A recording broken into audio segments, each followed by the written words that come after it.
Hey friends, it's Len here from 1A Auto. So today in the studio we have a first generation Dodge Caliber. I want to go over some of the top problems that we've come to find, so let's get started.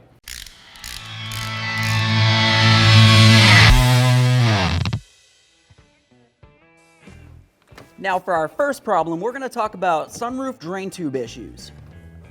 Now leaky sunroofs on these are going to be very common, and it's going to be common for a reason. There's supposed to be some drain tubes that are located up inside here, so essentially every time it rains, the water isn't going to make its way inside of the passenger compartment. Unfortunately with these drain tubes, they tend to go bad or even clogged up at some points. If that's the case, you're going to end up finding that you're taking a nice little shower inside your car every time it's raining. Now if your drain tube areas are clogged, obviously water is going to be able to build up inside this, and once it gets past this ridge right along this area, it's going to make its way into your headliner. You might even find puddles inside of your dome light here, or even puddles down located across the floorboard of your car.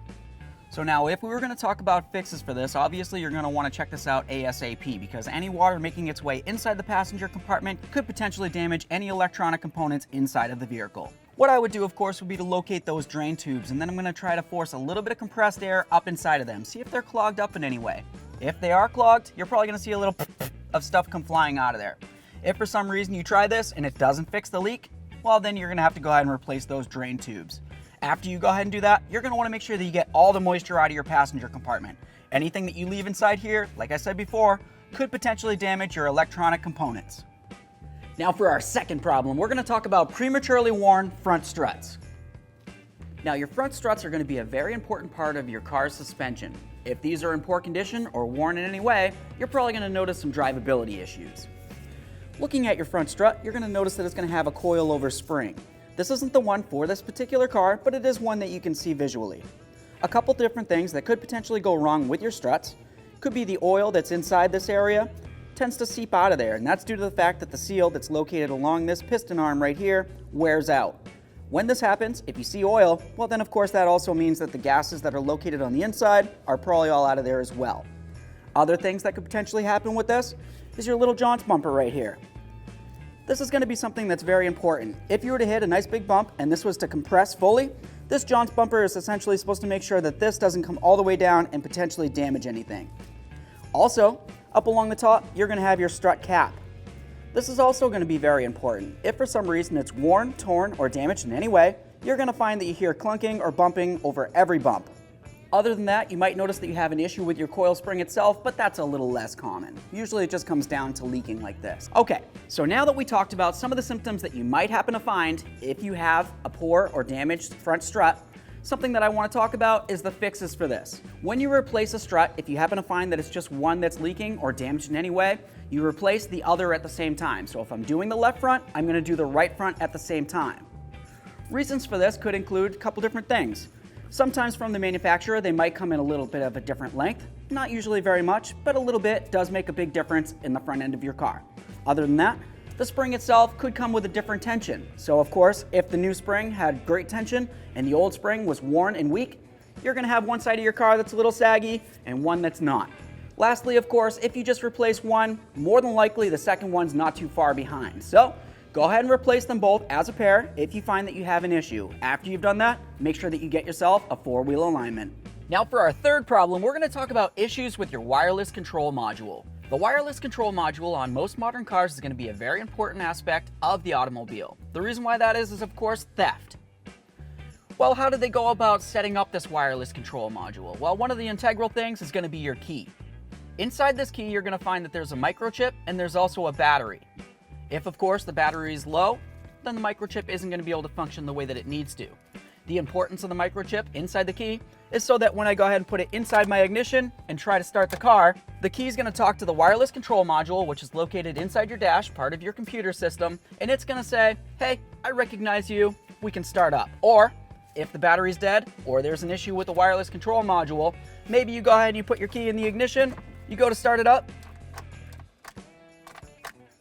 and nothing happens. Obviously that's going to be an issue. This can tend to happen after your vehicle's been parked for a little while, or even sometimes when you're driving down the road, it actually loses communication.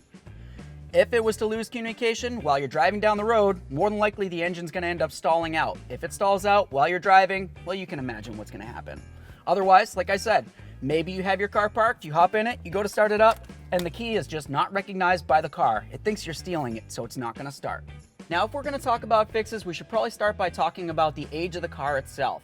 This is a 2007, so it's already 13 years old. Batteries don't usually last that long. So of course, inside the key, like I said, you're gonna have a battery. If the battery's worn low, or even just not charged to the proper amount, it's not gonna be able to communicate properly, and you're gonna have this issue. One of the first things that I would like to do is go ahead and pop this key apart and replace the battery. After that, give it a try. If it works, great. If it doesn't work, there's a couple other things that I would try. One of those things that you could try would be, of course, to try to hit this little panic button right here. Go ahead and push on that and let the car go into panic mode. Honk, honk, honk, honk, honk. What's going on, right? As soon as you do that, go ahead and turn it off and then try to start the car. That could potentially reset the module. Or, if you wanted to, you can grab your ignition fuse. Go ahead and pull out that ignition fuse, leave it out for approximately 10 minutes, maybe 15. Go inside, have a coffee, whatever you want to do. Come back out, put in that fuse, and then try it again. Typically, this will kind of jaunts the system a little bit, and it might potentially work for you. Either of these could potentially be temporary fixes, though. You have to think about that.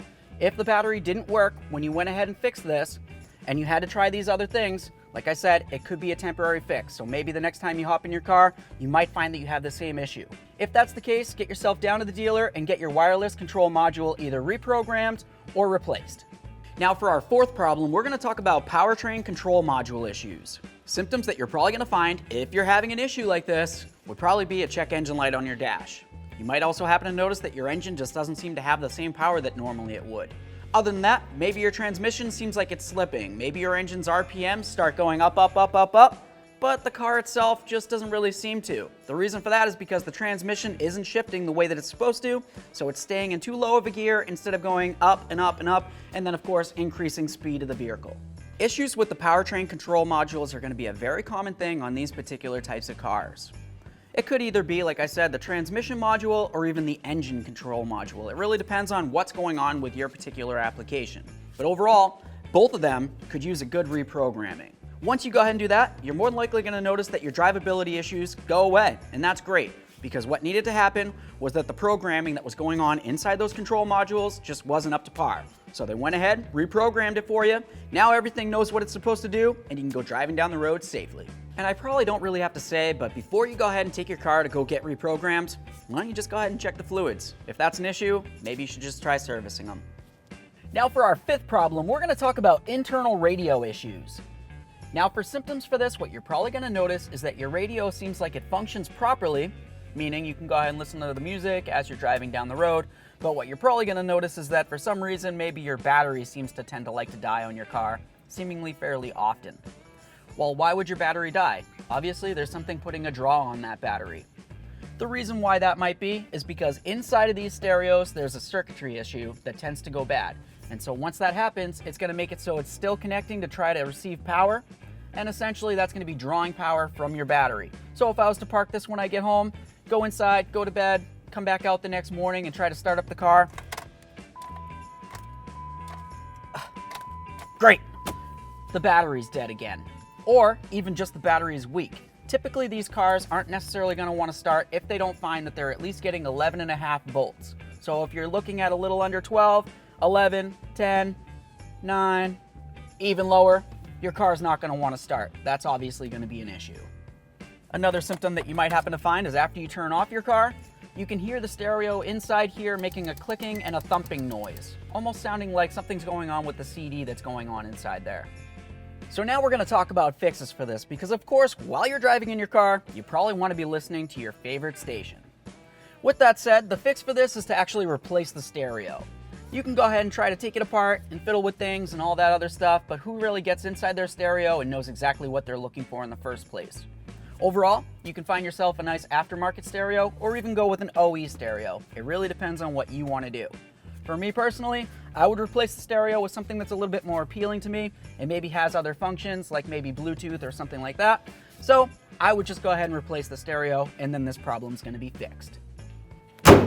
Okay friends, so that's pretty much what I've got for you for top problems that we've come to find on a first generation Dodge Caliber. Every car has its problems. You probably have a car of your own with problems of its own. If you do, and you want to talk about it, leave it in the comments section below because I always love to hear from you. Of course, if you liked the video or you learned a little something, go ahead and smash on that like button for me. It would mean the world. While you're at it, go ahead and subscribe, ring the bell, and of course, share this message to your friends. That way everybody can be kept up with all of our latest content. Thanks.